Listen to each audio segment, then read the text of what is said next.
कहा जाता है आत्मा को ठंडी गर्मी भूख प्यास नहीं लगती, फिर लोग अत्यधिक ठंडी गर्मी भूख प्यास से अपना शरीर क्यों छोड़ देते हैं?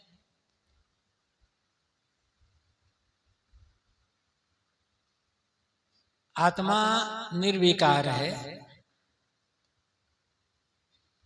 ठंडी गर्मी भूख प्यास ये शरीर के धर्म है, शरीर के गुण है।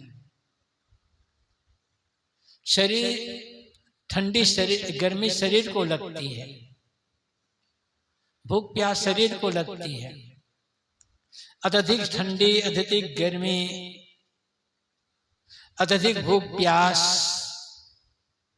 भयंकर रोग, इससे शरीर की व्यवस्था गड़बड़ाती है ना।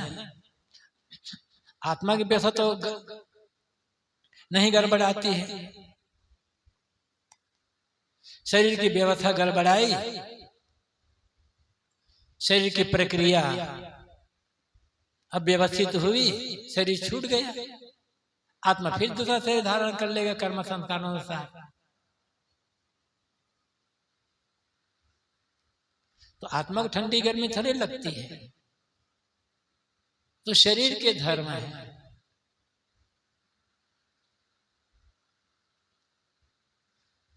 अच्छा, बहुत ठंडी लगती है, बहुत ठंडी, स्वेटर पहन लेते हैं, तो ये स्वेटर आत्मा पहना जाता है कि शरीर को? स्वेटर पहनने से गर्मी शरीर को लगती है कि आत्मा को?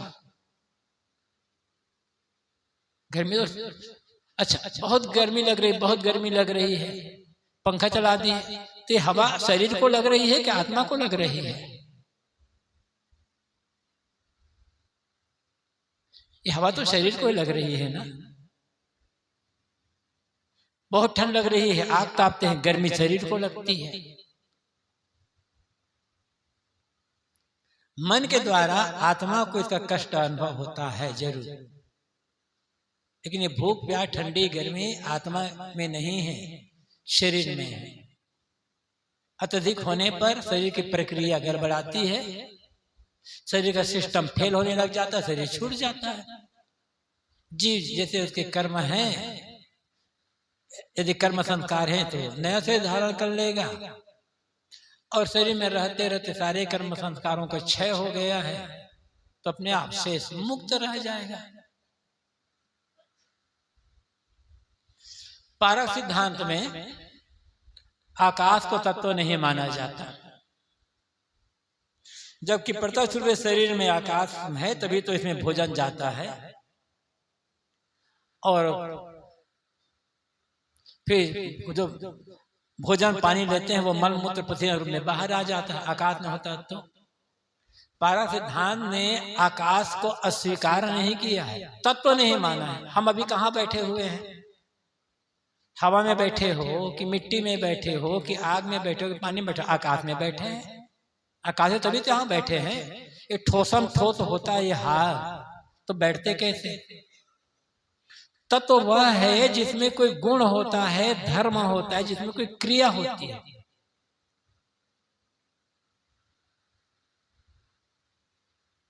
सारी क्रियाएं, मतलब जब तक कुछ खाली जगह नहीं होगी, हमारा आना जाना कैसे होगा, चलना फिरना कैसे होगा? आकाश मतलब शून्य। ये मिट्टी पानी आग हवा जो तत्व हैं कहाँ तैर रहे हैं? आकाश में ही तैर रहे हैं, लेकिन आकाश में है, आकाश में गुण धर्म नहीं है। इसलिए पारक सिद्धांत आकाश को तत्व नहीं मानता। आकाश में बनता है, आकाश से नहीं बनता। और मैं और से में अंतर होता है। भोजन आकाश में जा रहा है, भोजन मिट्टी में नहीं जा रहा है, या भोजन हवा में नहीं जा रहा है, भोजन पानी में या आग में नहीं जा रहा है, आकाश में जा रहा है। तो आकाश को पारसिद्धांत, ये कहीं नहीं लिखा है कि पारसिद्धांत आकाश को नहीं मानता। आकाश को तत्व तो नहीं मानता है, क्योंकि उसमें कोई गुण धर्म नहीं है। आकाश में कोई क्रियाएं, सारी क्रियाएं आकाश में होती है, आकाश से नहीं होती। मैंने कहा था मैं और से में अंतर होता है।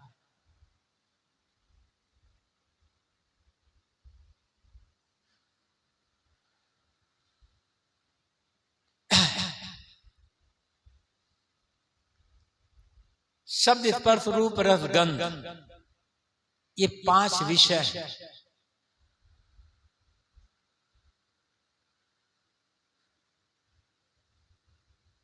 मिट्टी, गंध मिट्टी का है, रस जल का, रूप आकाश का, स्पर्श और शब्द हवा का। विज्ञान सिद्ध हो चुका है कि शब्द हवा से उत्पन्न होता है, आकाश उत्पन्न नहीं होता।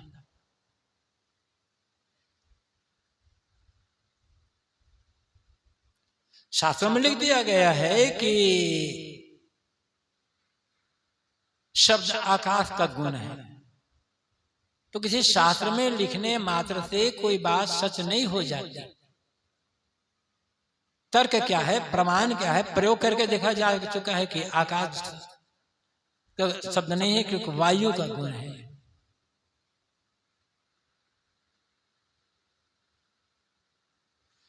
इसलिए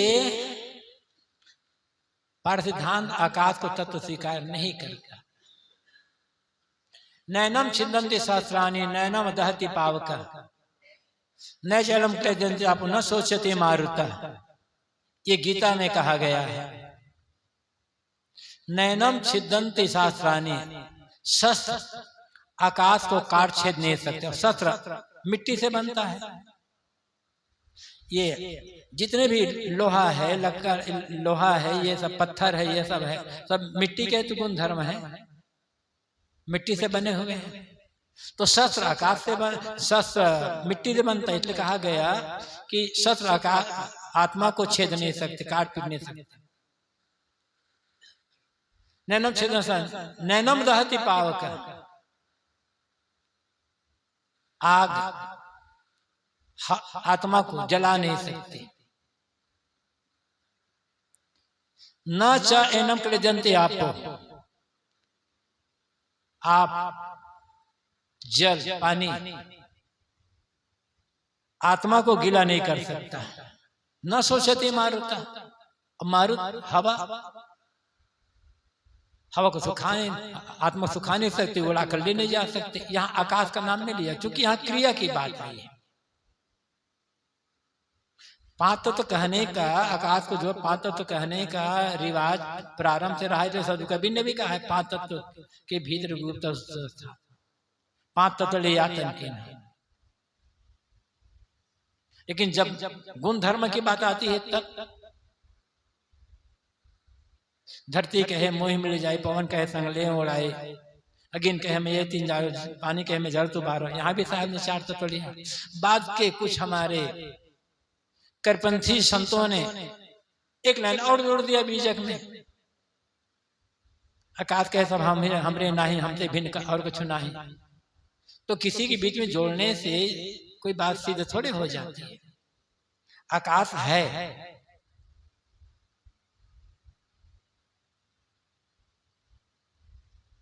लेकिन वो तत्व नहीं, गुण, उसमें गुण धर्म नहीं है।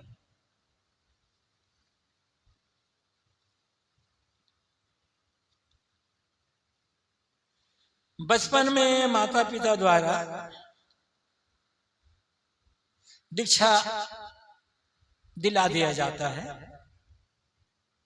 बड़े होने पर पता चलता है कि गुरु का आचरण सही नहीं है, या गुरु अपने मार्ग से भटक गया है।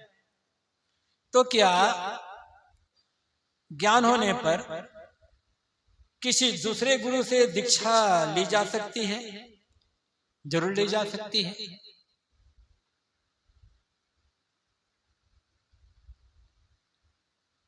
गुरु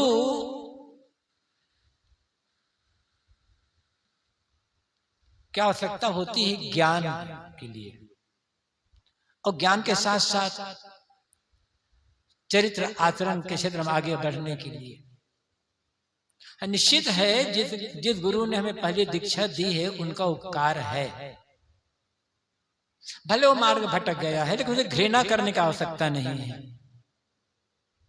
उनके लिए संवेदना व्यक्त किया जा सकता है, लेकिन आप उससे जुड़े रहने पर हमारा कल्याण तो नहीं हो सकता।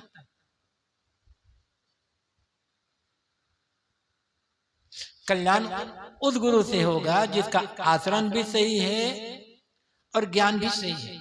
सही ज्ञान चाहिए। सही ज्ञान के अभाव में ही सारे भ्रम हैं, अंधविश्वास है, कल्पनाएं हैं, मिथ्या महिमा है। कहीं भी किसी भी प्रकार का कोई भ्रम, अंधविश्वास, कल्पना, चमत्कार है तो सच्चे ज्ञान के अभाव में है। तो सही ज्ञान, मैंने एक दिन कहा था, जो ज्ञान प्रकृति के कारण कार्य व्यवस्था के अनुकूल हो, तत्वों के गुणधर्मों के अनुकूल हो, विश्व के शाश्वत नियमों के अनुकूल हो, जो तर्क सम्मत हो, विवेक सम्मत हो, वह ज्ञान सही ज्ञान है। और वास्तविक ज्ञान आत्मज्ञान है। तो ऐसा आत्मा का, स्वरूप का, जिससे बोध मिले और बोध के साथ साथ उस स्वरूप भाव में रहने की, टिकने की, रहने मिले, कल्याण की प्रेरणा मिले, सदाचार की प्रेरणा मिले, वो गुरु सच्चा गुरु है। चाहे हम बचपन में लिए हों, चाहे बाद में लिए हों, लेकिन गुरु यदि मार्ग से भटक गए तब उस गुरु को आदर देते हुए उसकी निंदा बुराई करने की जरूरत नहीं है। उसके जगह जगह निंदा बुराई फैलाने की आवश्यकता नहीं है। भले वो भटक गए हैं, हाथ जोड़कर निवेदन किया जा सकता है, प्रार्थना की जाती है, महाराज आप गुरु हैं, मार्ग से भटक गए हैं, आपके भटकने से हजारों लाखों लोगों की श्रद्धा को ठोकर लगती है, हजारों लाखों लोगों को गलत प्रेरणा मिलती है। एक गुरु कारण से तमाम गुरुओं पर लोग संदेह करते हैं, लेकिन जो भूल हो गई तो हो गई महाराज, अभी भी आप सही मार्ग पर आ जाए, उनसे प्रार्थना कर लो। नहीं आते तो फिर किसी अच्छे गुरु शरण में चले जाए, कोई फर्क नहीं पड़ेगा, कोई पाप नहीं है। जब तक गुरु ना मिले साचा तब तक करे 10 पाचा, ये कहा जाता है। लेकिन जो पहले किसी प्रकार से किसी ने हमें एक रास्ता दिखाया है, उनके प्रति हमें आभार व्यक्त करना होगा, श्रद्धा रखने होंगे। मिल गए तो आदर भी दिया जा सकता है, घृणा की आवश्यकता नहीं है। जिस अध्यापक ने हमें प्राइमरी में पढ़ाया, 5वीं तक पढ़ा लिया, प्राइमरी की पढ़ाई पूरी हो गई तो अब क्या करें?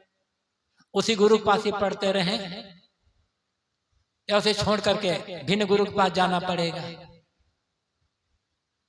उसी गुरु के पास पढ़े रहेंगे तो आगे का ज्ञान नहीं होगा। छोड़ते हैं तो उस गुरु का तिरस्कार होगा। तिरस्कार नहीं है, आदर है। क्योंकि यदि वो गुरु ना मिले थे प्राइमरी में तो हमें कखा गगा समझना और लिखना भी नहीं आता। अब आगे मिडिल में जाएंगे, हाई स्कूल में जाएंगे, वहां दूसरे गुरु मिलेंगे, क्योंकि प्राइमरी का गुरु हाई स्कूल के सब्जेक्ट को पढ़ा नहीं सकता, इसलिए गुरु से तो छोड़ना पड़ेगा। लेकिन आदर, सम्मान, सत्कार, श्रद्धा, क्योंकि उन्होंने रास्ता बताया है ना। हाई स्कूल की पढ़ाई पूरी हो गई, अब कॉलेज में जाना है, तब क्या करें? अब हाई स्कूल वाला गुरु तो कॉलेज के विषय पढ़ा नहीं सकता, फिर और छोड़ना पड़ेगा। ये तो भौतिक क्षेत्र में भी है ना।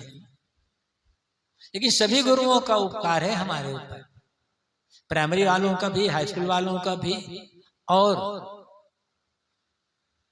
जो कॉलेज में विश्वविद्यालय में पढ़ाए और जिनकी पढ़ाई से लेकर के हमें नौकरी मिली या कोई हम क्षेत्र में गए, सभी गुरुओं को उपकार है। इनमें कौन छोटा कौन बड़ा है, सभी बड़े हैं।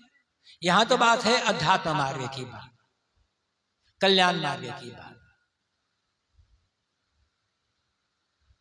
यहाँ जाति पात नहीं देखना है, मत पंथ संप्रदाय नहीं देखना है, देखना है सच्चा ज्ञान, सच्चा वैराग्य आचरण। सौभाग्य से ऐसे गुरु मिल गए, फिर एकनिष्ठ उनके शरीर उनके शरण में समर्पित भाव से रहकर कल्याण करें। तो यदि पहले के गुरु भटक गए हैं तो उन्हें छोड़कर दूसरे गुरु से दीक्षा लेना में कोई पाप नहीं है।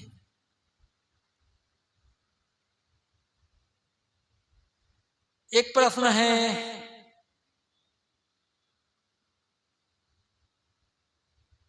मुर्गी पालने वाला दुकान और दुकानदार और मारकर जो बेचते उनको पकड़ खाने वाला कौन सा पाप लगता? कौन सा पाप लगता? जीव हत्या का पाप लगता, बस ये कह सकते हैं।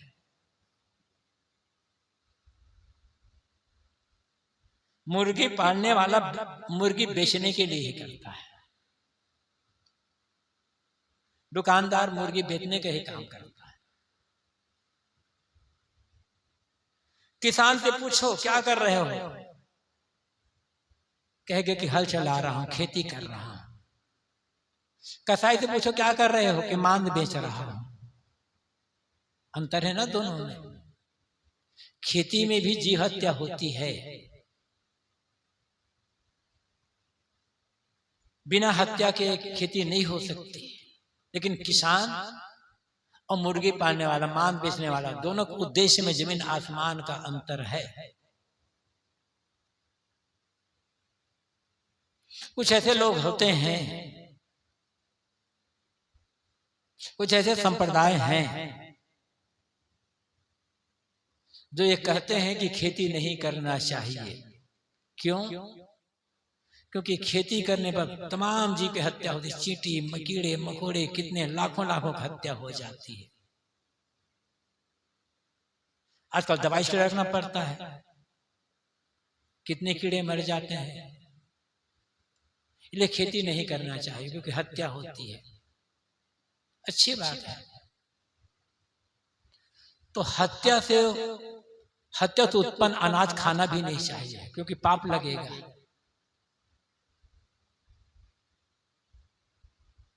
खेती में हत्या है तो उस पाप के भागीदार हम भी हैं क्योंकि अनाज खा रहे हैं ना रोज। लेकिन मुर्गी ना खाए तो चल जाएगा, और दाल रोटी ना खाए, भात ना खाए, तब क्या करोगे?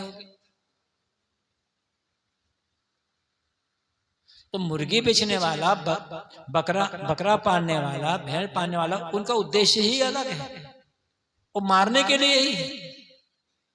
और किसान जिलाने के लिए करता है। किसान उद्देश्य मारना नहीं है, जिलाना है। कितनी उन्नति करने, कितनी उन्नति करने, कितनी उन्नति करने, केवल खेती को बंद कर दिया जाए। बड़ी बड़ी फैक्ट्री लगा ले, बड़े बड़े उद्योग धंधे लगा ले, विज्ञान की तरह करने तमाम कंप्यूटर लगा ले, बस खेती भर नहीं होना है। कब तक जियोगे? सारे वैज्ञानिक उन्नति धरी रह जाएगी बिना खेती के। ऐसा हम बोल रहे हैं ना, आत्मा परमात्मा की बात खत्म, बिना खेती के नहीं होने वाला है। उस किसान का पैदा किया हुआ अनाज पेट में गया है ना, तब थोड़े बोलने की ताकत आ रही है। वही पेट में ना जाए तब यहां ध्यान करने बैठ पाओगे? कुछ नहीं होने वाला है। तो मुर्गी पालने वाला, बकरा पालने वाला, भेड़ सुअर पालने वाला, उनका उद्देश्य और किसान का उद्देश्य बिल्कुल अलग अलग है। दुनिया भर में यदि मुर्गी, भेड़, बकरी, सुअर ये सब न पाले जाए, केवल खेती की जाए, तो धरती में इतनी ताकत है कि जितनी आबादी आज है ना, इसकी 4 गुना भी आबादी बढ़ जाएगी तो धरती माता हमें अन्न देकर के जीवित बना सकती है। लेकिन बकरी मुर्गी पाल करके क्या करोगे? कब तक जियोगे? कितने मांस खा खा कर? मांस खाने वाले को भी अंत में अनाज खाना ही पड़ता है।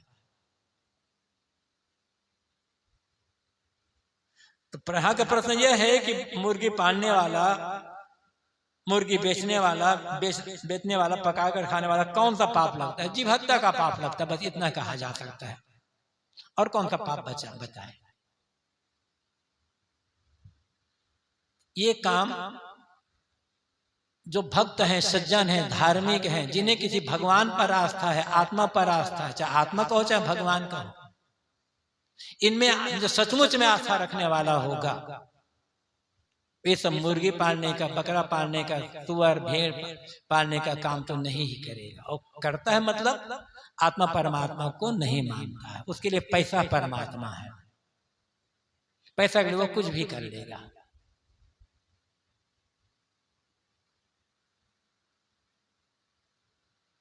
इसलिए ये सब पालना गलत है। किसी भक्त समझदार सज्जन को ये काम नहीं करना चाहिए।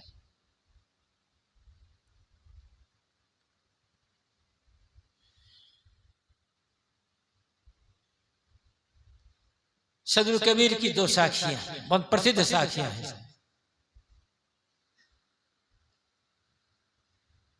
सार्वजनिक सभा है इसलिए 2 साखियां पर चर्चा करेंगे थोड़ी।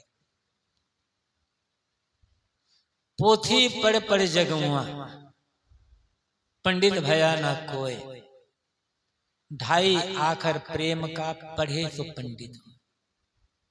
प्रेम पाठ का चोलना, पहिर कबीरू नाच, पानिप दीन हो ताश को, तनवन बोले साच। इन दोनों साखियों में सदगुरु कबीर ने प्रेम को महत्व दिया है। दोनों साखियों के केंद्र में प्रेम है। सदगुरु कहते हैं पहली साखी में, पोथियों को पढ़ते पढ़ते दुनिया के लोग मर मर कर चले गए, किन इन पोथी पढ़ने वालों में कोई पंडित नहीं हुआ। यहां पोथी पढ़ने का खंडन नहीं है, प्रेम का महत्व दिया जा रहा है। पढ़ना अलग बात है और पंडित होना अलग बात है। पोथी पढ़ करके, वेदशास्त्र पढ़ करके कोई पंडित नहीं हो सकता है। जिस पंडित की बात साहब कह रहे हैं, और सदगुरु कबीर जिस पंडित की बात कहते हैं, उसके लिए अमुक जाति में पैदा होना जरूरी नहीं है। किसी जाति में, किसी वर्ण में, किसी मजहब में, किसी संप्रदाय में पैदा हुआ व्यक्ति पंडित हो सकता है। आप भी हो सकते हो। पंडित होने के लिए जनेऊ पहनना जरूरी नहीं है। पंडित होने के लिए चोटी रखाना जरूरी नहीं है। पंडित होने के लिए माथे पर चंदन तिलक लगाना जरूरी नहीं है। इनके बिना भी पंडित हुआ जा सकता है।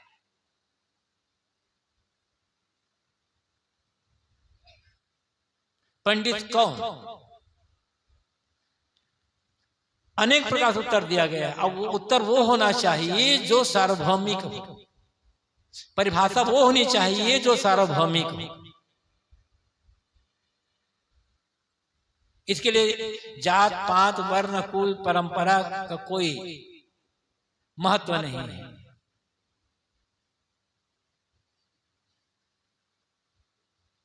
तो पंडित कौन, थोड़ा सा समझना होगा। मैंने कहा था कि आप सब पंडित हो, सब के सब पंडित हो सकते हैं बिना पढ़े। पढ़ने की आवश्यकता है। शर्त क्या है पंडित होने के लिए?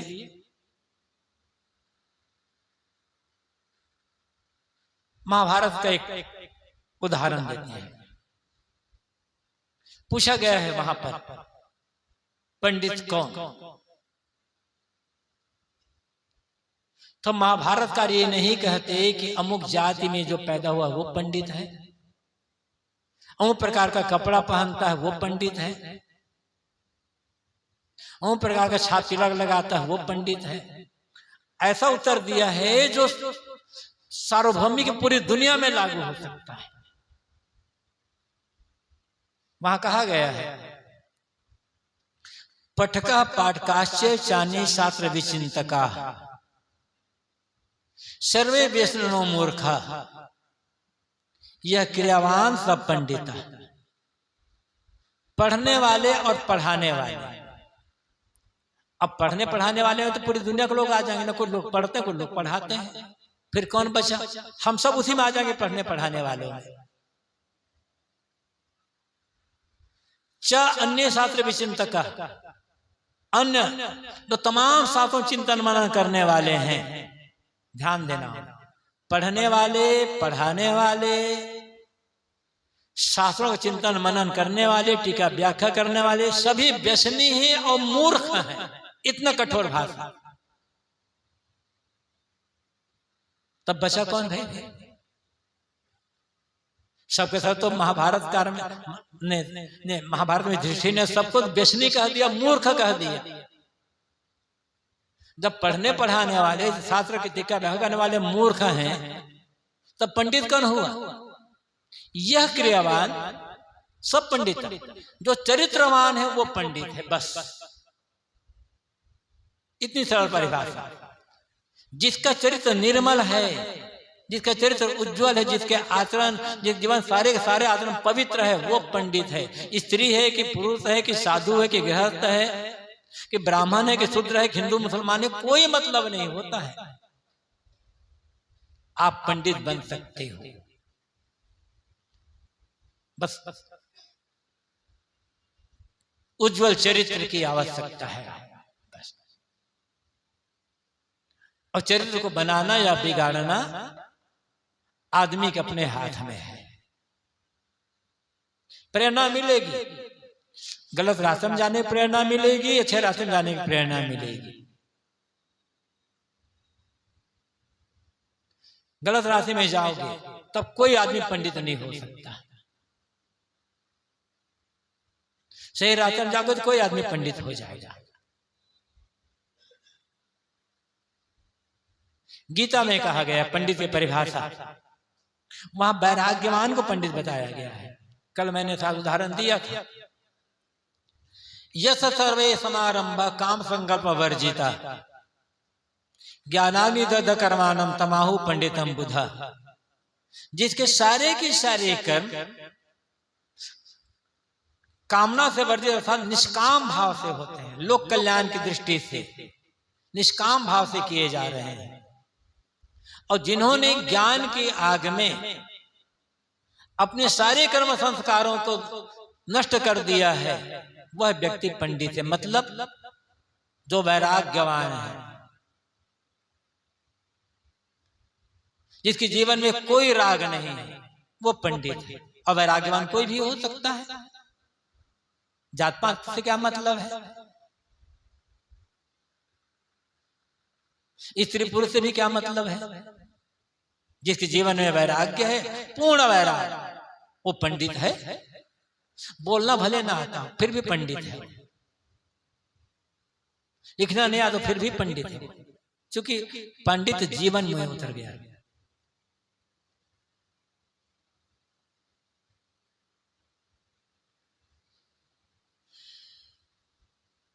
मातृवत परदारेश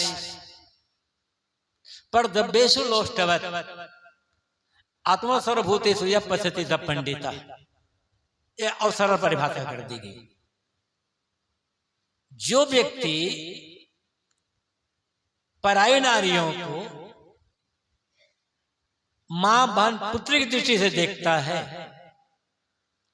जो स्त्री पराये पुरुषों को पिता पुत्र भाई की दृष्टि से देखता है, दूसरे के धन को कंकर पत्थर के समान समझता है और प्राणी मात्र को अपने समान जानकर सबसे सद्भाव प्रेम का व्यवहार करता है, वह व्यक्ति पंडित है। यहां पढ़ने लिखने की कहां से बात आ गई? जात बिरादरी की बात नहीं है, जीवन का व्यवहार, जीवन का कर्म।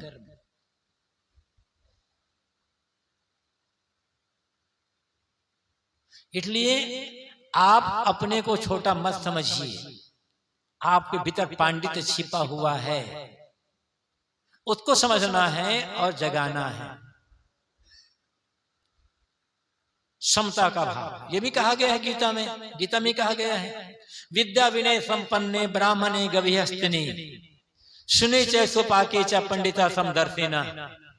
विद्या विनय से संपन्न ब्राह्मण, गाय, हाथी, कुत्ता और चंडाल, इनमें जो समभाव समझता है, सब में एक आत्मा समझ कर समझता है, सबके लिए प्रेम का भाव है, दया करुणा का भाव है, जिसके मन में कोई घृणा नहीं है, वह व्यक्ति पंडित है।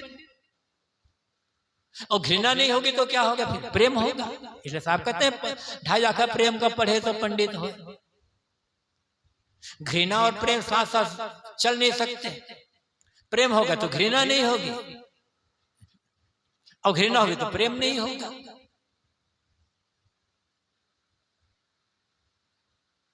घृणा कब होती है? ये हम छोटे, ये गरीब हैं, ये कम पढ़े लिखे हैं, ये छोटी जाति के हैं, ये कमजोर है, ये दुखी है, ये रोगी है, ये भिखारी है, ऐसा मानकर घृणा होती है। लेकिन वो भी तो हमारे जैसा है ना, इंसान है बस। इंसानियत को समझने वाला पंडित है, इंसान को इंसान समझकर इंसानियत का व्यवहार करने वाला पंडित है। इसलिए सदगुरु कबीर कहते हैं 2.5 आखर प्रेम का पढ़े तो पंडित। पोथी पढ़ने का आवश्यकता नहीं है। कुछ लोग कहते हैं कि कबीर स्वयं अनपढ़ थे, इसलिए पढ़े लिखे पढ़ाई का खंडन कर देते हैं, कह देते हैं पोथी पढ़कर भी पंडित नहीं होता। जब पोथी पढ़े नहीं तो उन्हें क्या पता होगा? ऐसे लोगों को खुद पता नहीं है कि पंडित होने के लिए पोथी पुराण पढ़ने की आवश्यकता नहीं है। विवेक चूड़ामणि में स्वामी शंकराचार्य ने कहा है अविज्ञाते परे तत्वे शास्त्राधिष्ठितो निष्फला। विज्ञाते पे परे तत्वे शास्त्राधिष्ठितो निष्फला। यदि जो पर तत्व है, परम तत्व है, आत्म तत्व है, उसका ज्ञान नहीं हुआ तो सारा शास्त्र पढ़ना बेकार है। तमाम शास्त्रों को पढ़ डाले, आत्मा के ही ज्ञान नहीं है, परम तत्व का ही ज्ञान नहीं है, तो अब तक क्या करते हैं? भूसी पर छोड़ते रहे खाली बस।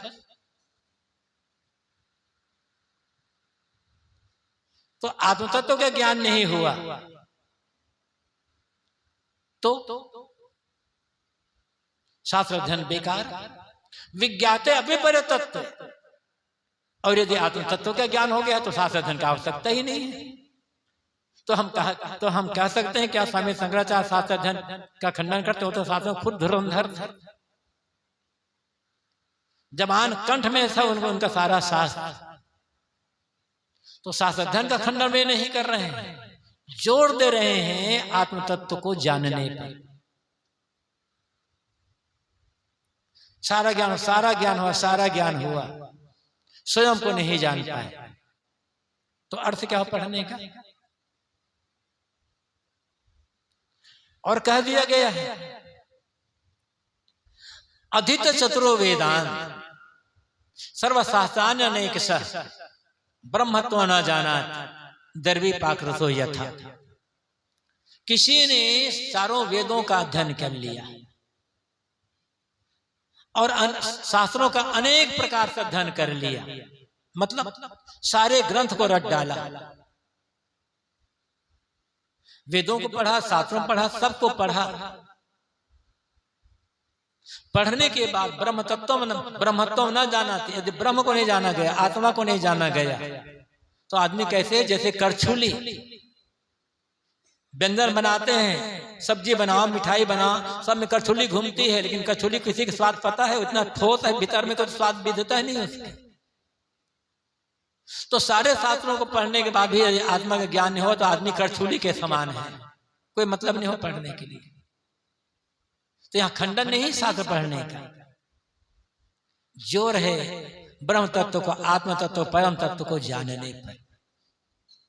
सदगुरु कबीर कहते हैं तुम तमाम शास्त्रों को पढ़ डाले, जीवन में प्रेम नहीं आया तो आदमी को छोटी जाति का मानते हो, आदमी को अनपढ़ मानकर घृणा करते हो, आदमी को गरीब मानकर घृणा करते हो, आदमी को रोगी मानकर घृणा करते हो, तो कहां से तुम पंडित हुए भला?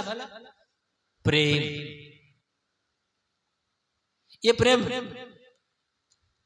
लड़की लड़का का प्रेम नहीं है, लड़की लड़का प्रेम नहीं है, वो तो वासना होती है, मोह होता है। प्रेम सार्वभौमिक होता है। और याद कर रखना होगा, प्रेम में देना होता है, लेना नहीं। जहां लेने की भावना है, जहां पाने की भावना है, वहां प्रेम नहीं होगा। जहां केवल दिया जाता है, केवल दिया जाता है, केवल दिया जाता है, देने का। जहां सामने वाले को कितना सुख मिले, सुविधा मिले, प्रसन्नता मिले, आराम मिले, ये भाव होता है, वहां प्रेम होता है। इसके लिए हम ऐसा कर रहे हैं, हमारे ऐसा करें तो व्यापार है वहां पर।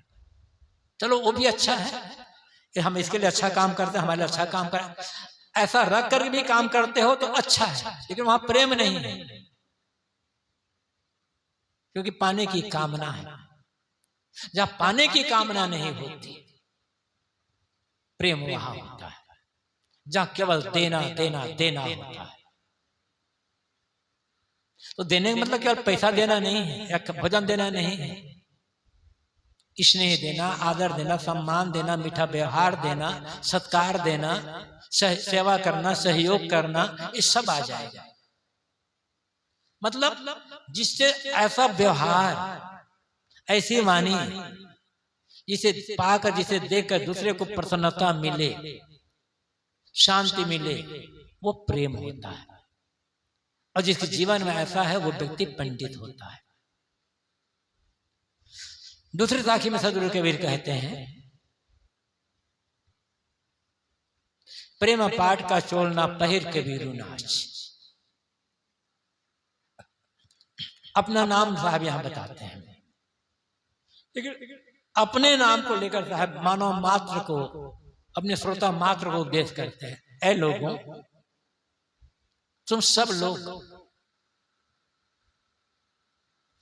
प्रेम के कपड़े का अंगरखा बना करके पहनो और नाचो। तो प्रेम का तो कोई कपड़ा नहीं होता। अब प्रेम का कपड़ा ही नहीं है, उसे अंगरखा कैसे बनाएंगे, फिर पहनेंगे कैसे, फिर नाचेंगे कैसे? तो यहाँ नाचने का अर्थ साहब जो कहते हैं वो हाथ पैर मटका कर जो नाचते हैं, वो वाला नाचना नहीं है। यहाँ नाचने का अर्थ होता है जीवन के सारे कर्म, जो भी काम कर रहे हो, प्रेम पूर्वक करो, श्रद्धा रख करके करो, समर्पण भाव रख करके करो। कोई भी काम छोटा नहीं होता है। कोई भी काम, भावना पवित्र हो, उद्देश्य पवित्र हो। अब कहोगे साहब का चोरी करना भी छोटा काम नहीं है, तो वहां तो दूसरे तकलीफ हो रही है ना, तो गलत काम है। ऐसा काम जिसमें करते समय हमारे मन में प्रसन्नता हो, दूसरे को भी प्रसन्नता मिले, वो काम की बात है यहाँ पर। जिसे दूसरे को सेवा मिलती, सुविधा मिलती, आराम मिलता है, वो उस काम की बात है। कोई भी काम, कोई भी काम छोटे काम जिसे कहते हो, उसे कोई झाड़ू लगाने वाला है, उसे छोटा मत समझो। वो भी हमारे जैसा, आपके जैसा आदमी है। लोग बताते हैं अमेरिका, इंग्लैंड आदि देशों में झाड़ू लगाने वाला जो होता है ना, कार में बैठकर आता है, कार खड़ी कर देता है, झाड़ू लगाता है, कार में बैठकर चला जाता है। वहां कोई छोटा काम नहीं होता है। भावना क्या है? बढ़िया से जो काम हो बढ़िया से बढ़िया करोगे, बढ़िया से बढ़िया काम होगा जब प्रेम होगा। इस पर उदाहरण याद आता है प्राय, ख्याल होगा फिर से याद कर लें। बात उस समय की है जब अब्राहम लिंकन अमेरिका के राष्ट्रपति थे। संसद भवन में बहस चल रही थी। लिंकन के किसी बात से नाराज होकर विरोधी पार्टी के एक नेता, एक सांसद ने कहा, हाँ हाँ लिंकन मैं जानता हूं, तुम बड़ी बड़ी बात कर रहे हो। भूल गए कि तुम्हारा पिता जूता बनाने का काम करते थे? एक राष्ट्रपति वैसा कहना, अभी भरी सभा में तुम भूल गए तुम्हारा पिता जूता बनाने का काम करते थे? जब ऐसा कहा तो लिंकन ने बड़ी नम्रता के साथ, सरलता से कहा, हाँ आप ठीक कहते हैं, मेरा पिता जूता बनाने का काम करते थे, लेकिन आपको मानना पड़ेगा मेरा पिता जूता बहुत बढ़िया बनाते थे। ये है विषय। काम बढ़िया होना चाहिए, क्या बना रहे हैं मत तो नहीं है, जो काम कर रहे हैं वो बढ़िया है या नहीं। तो जब प्रेम होगा ना तो हर काम पूजा होगा, हर काम पूजा बनेगा। चाहे झाड़ू लगाना हो, नाली साफ करना हो, बर्तन मांजना हो, कपड़े धोना हो, भोजन बनाना हो, खेती करना हो, मजदूरी करना हो, कारखाना में दफ्तर में काम करना हो, हर काम पूजा, हर काम पूजा। इसलिए तो आप कहते हैं प्रेम पाठ का चोलना पहिर कबीरो नाश। ऐ लोगों,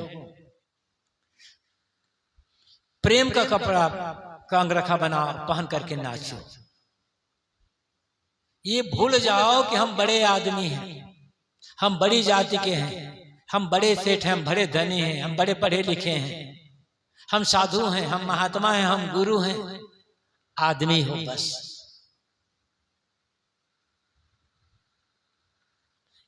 यहां जितने लोग बैठे हैं, कोई बताएगा कि कौन क्या क्या काम करता है? यदि कोई अपरिचित आ जाए, किसी को नहीं जानता हो, कोई बताएगा कि कौन व्यक्ति किस जाति का है, कौन खेती करता है, कौन नौकरी करता है, कौन व्यापार करता है, कौन मजदूरी करता है, बताएगा? लेकिन ये तो बता सकता है कि यहाँ इतने आदमी बैठे हैं, आदमियों में इतने पुरुष बैठे हैं और इतनी महिलाएं बैठी हैं, ये तो बता देगा। तो सच क्या है? सच है मनुष्य होना। उस मनुष्यता को समझो।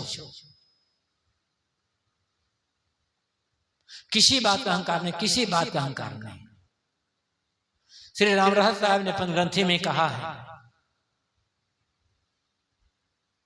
अहंकार आने नहीं, मैं उत्तम यह नीच, एकत्र सभी सम लखे मानुष खाने के बीच। मैं बड़ी जाति का, ये छोटी जाति का, मैं बड़ा धनवान, ये गरीब, मैं मालिक, ये नौकर मजदूर, मैं बड़ा विद्वान, ये अनपढ़ गंवार, मैं बड़ा अफसर, ये चपरासी, मैं बड़ा साधु, ये गृहस्थ। ऐसा मानकर अहंकार मत करो। एकत्र सभी समझ, सब में एकता देखो, सब तो जैसे मनुष्य है। एकत्र सभी समझ मानुष खाने के बीच। जितने मनुष्य हैं सब में, सब मनुष्य हैं, सब मनुष्य हैं, कोई छोटा बड़ा नहीं है। छोटा बड़ा होता है अपने आचरण से। बड़ी जाति के भी नहीं है और जाति छोटी भी नहीं है। अपने को कभी हीन मत समझो। जैसे अपने को बड़ा मानकर अहंकार करना गलत है, ऐसे ही अपने को हीन, नीच, छोटा, अछूत समझना ये और गलत है। कुचल जाती है आत्मा, मानसिकता दब जाती है, मनोबल कमजोर हो जाता है। आप और हम मनुष्य हैं, चाहे जात पात को लेकर, चाहे रुपए पैसे को लेकर, चाहे पद प्रतिष्ठा को लेकर, किसी भी बात को लेकर के अपने आत्मगौरव को कमजोर नहीं करना। हाँ, आत्मगौरव कमजोर ये भी होता है जब हमारी आदत बिगड़ती है, आचरण बिगड़ता है, चरित्र बिगड़ता है, खान पान बिगड़ता है, कर्म बिगड़ते हैं, तब हम अपने आत्मगौरव को बेच देते हैं। जब हम मान लेते हैं कि हम छोटी जाति के, हम नीच हैं, अछूत हैं, हमारा आत्मगौरव कुचल जाता है। कुछ लोगों ने षड्यंत्र करके मानव समाज के बहुत बड़े हिस्से के लोगों के आत्मगौरव कुचलने का काम किया है। जागने का आवश्यकता है।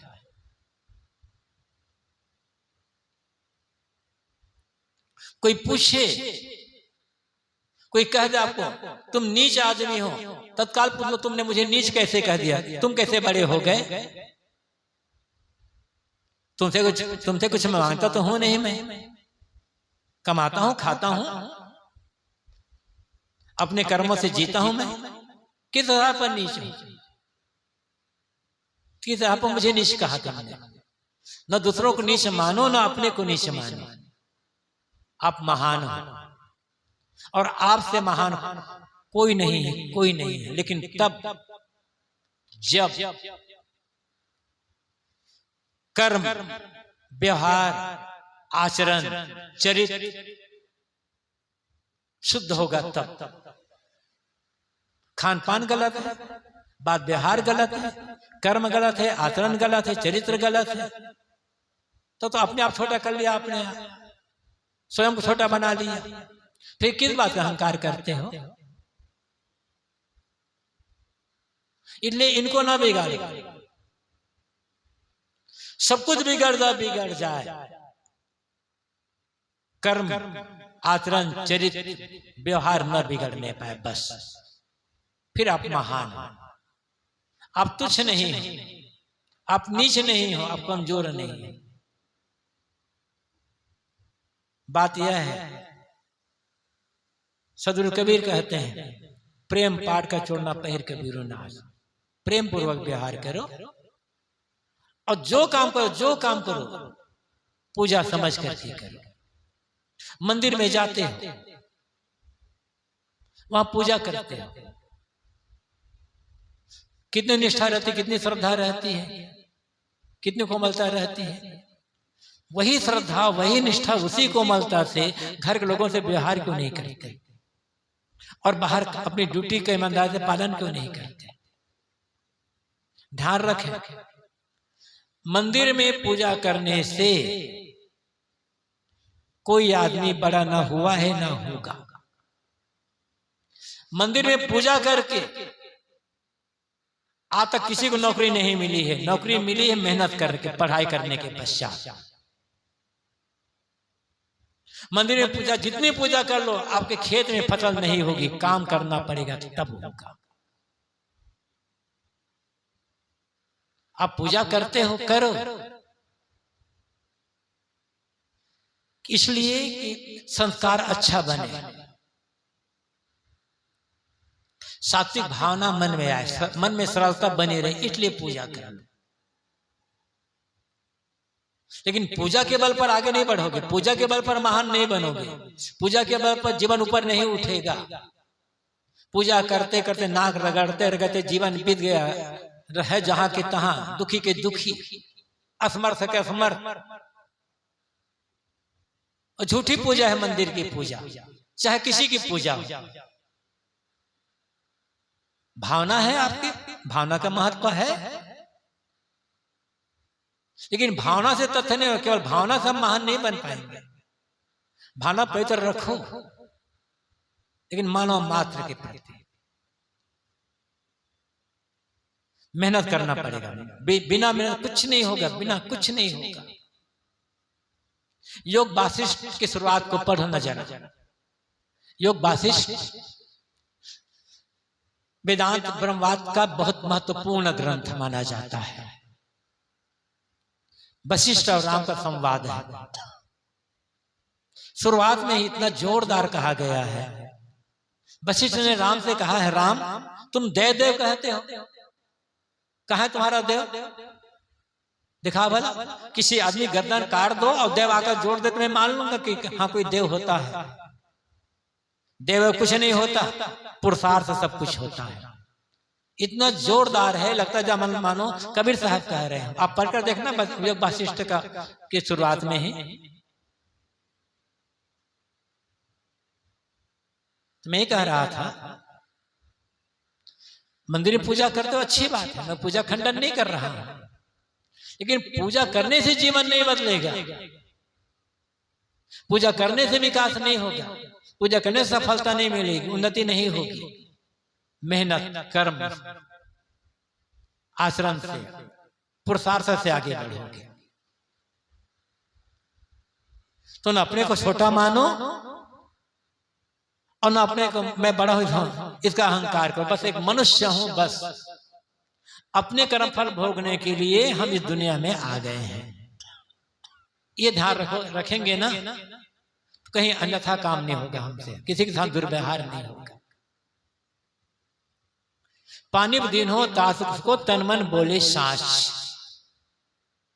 ये पूरी प्रकृति सत्ता उस आदमी के जीवन में चमक देती है जिसके मनसा वाचा कर्मणा सत्य की प्रतिष्ठा रहती है। लेकिन हम इतने कमजोर, इतने कमजोर, इतने कमजोर हैं, सांस में डर लगता है। सांचा से भागा फिर झूठे का बंदा सदगुरु कभी नहीं, हम झूठे के गुलाम बन गए हैं। इसलिए सच से डरते हैं कि सच आएगा तो हमारे झूठाई फूल जाएगी। जीवन में जितनी झूठाई होगी सत्य से उतना डर लगेगा, और जीवन में झूठ रहेगा तो भय भय भय हमेशा भय बना रहेगा। सच आदमी को भय नहीं होता, सांस को आस नहीं कहा जाता है।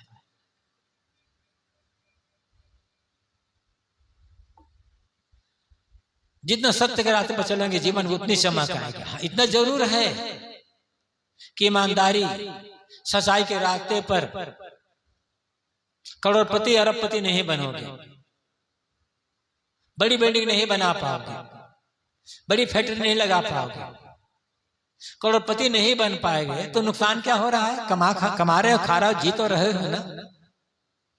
राजमहल नहीं बना पाए, घर तो है, झोपड़ी तो है, रहने भर के लिए इतना तो हो जाएगा। जो करोड़पति बनेगा वो बेईमानी करेगा ही करेगा हर हालत में, कहीं ना कहीं किसी न प्रकार से। और जो ईमानदार होगा जीवन गुजर होगा।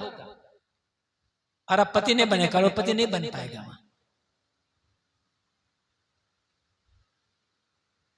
और करोड़पति बन जाओगे तो फायदा क्या हो जाएगा? मन तो जलता रहेगा ना। तृष्णा है मन में, घृणा है मन में, विरोध है मन में, तमाम प्रकार के विकार है मन में। ये करोड़ रुपया साथ देगा, अंत में तो छूटेगा छूटेगा यहीं पर।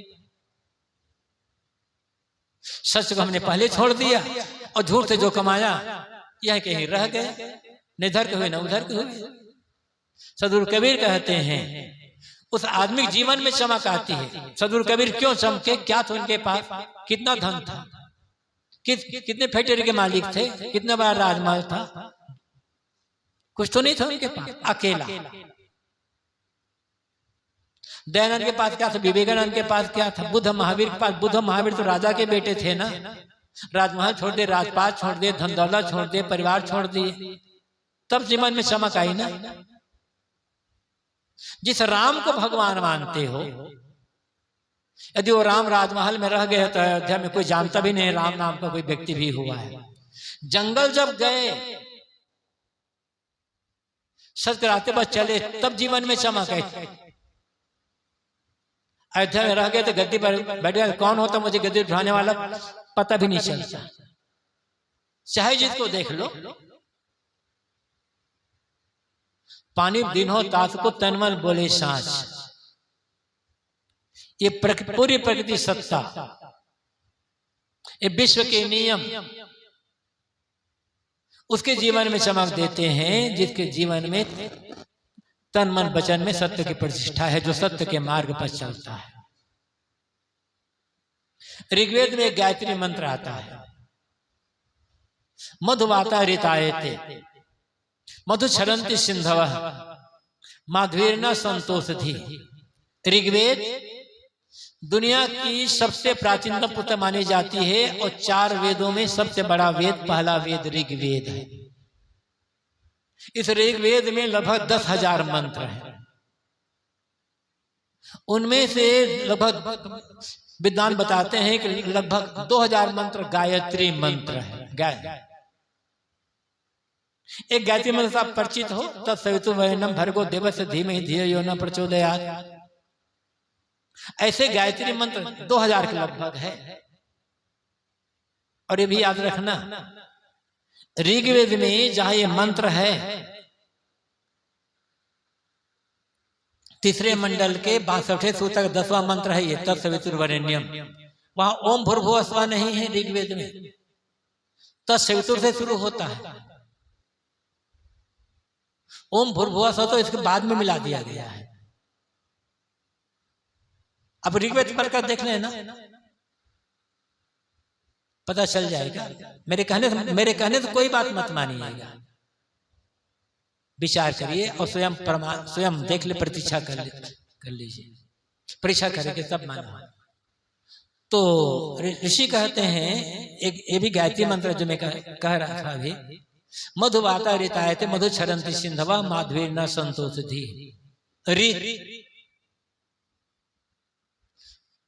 विश्व के नियम, रीत मतलब सत्य, रीत और सत्य दोनों पर्यायवाची हैं, और रीत और सत्य के बड़ी परिभाषा है, बड़ी महिमा है ऋग्वेद।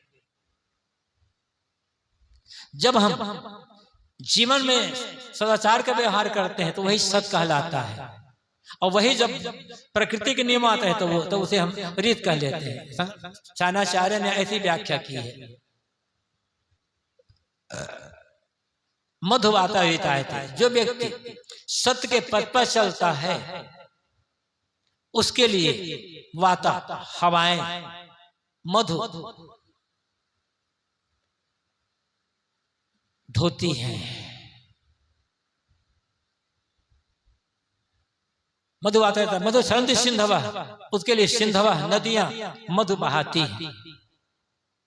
माध्वीर्न संतोषधि, औषधि वनस्पतियां उसके लिए मधु अमृत की वर्षा करती बरसाती है। मतलब जो सत्य के पथ पर चलता है उसके लिए हवाएं मधु अमृत ढोती हैं, नदियां मधु बहाती हैं, वनस्पतियां मधु बरसाती हैं। 3 का नाम लिया गया। मतलब जो नियम से चलता है, सत्य के पथ पर चलता है, उधर चरित्र जिनका होता है उसके लिए ये पूरी प्रकृति मधु की अमृत की वर्षा करती है। ये विश्वास रखने की आवश्यकता है। अंदर जितना सही ज्ञान होगा, सही आचरण होगा, तभी विश्वास हो पाएगा।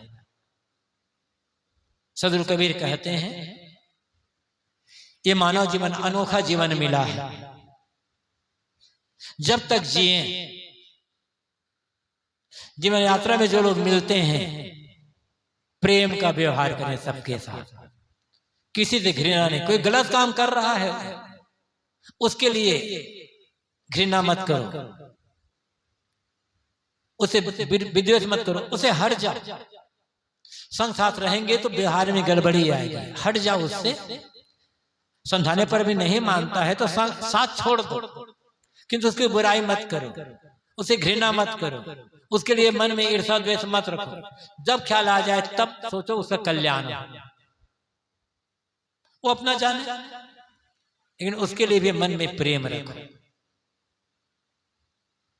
तो जीवन यात्रा में जितने मिलते हैं, अनुकूल प्रतिकूल, सबके लिए मन में प्रेम, प्रेम पूर्ण व्यवहार, जो काम करना है प्रेम पूर्ण करें, समर्पित भाव से करें और ईमानदारी सच्चाई के पथ पर चलें, तब ये मानव जीवन सफल होगा।